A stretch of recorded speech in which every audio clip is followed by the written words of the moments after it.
سجدے میں دعا کا طریقہ، کیا فرض نماز کے آخری سجدے میں ہم دعا مانگ سکتے ہیں؟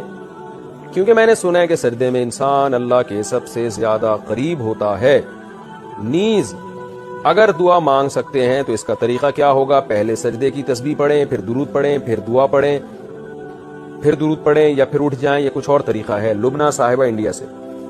دیکھیں، فرض نماز میں تو بہتر یہی ہے کہ سبحان ربی الاعلیٰ پر اکتفا کیا جائے، کیونکہ آپ صلی اللہ علیہ وسلم کا فرض نماز میں یہی معمول تھا، اور آپ نے فرمایا جب سبح اسم ربک الاعلیٰ نازل ہوئی تو آپ نے فرمایا اجعلوہ فی سجودکم، اس کو اپنے سجدے میں کرو۔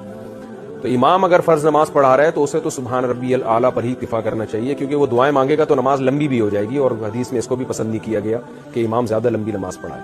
باقی انفرادی نماز پڑھ رہے ہوں تو سجدے میں آپ سبحان ربی الاعلیٰ والی تسبیحات پڑھنے کے بعد عربی میں جو دعائیں قرآن و سنت سے منقول ہیں کوئی بھی دعا پڑھ سکتے ہیں، لیکن دو شرطیں ہیں کہ ایک تو دعا عربی میں ہو، نمبر دو عربی میں بھی اپنے الفاظ نہ ہو بلکہ معصور، یعنی جو منقول ہیں نبی سے یا قرآن میں جو نقل ہے، کیونکہ نماز میں کلام کرنے کی اجازت نہیں ہے، تو آپ اپنے الفاظ میں دعا مانگیں گے تو یہ کلام ہو جائے گا،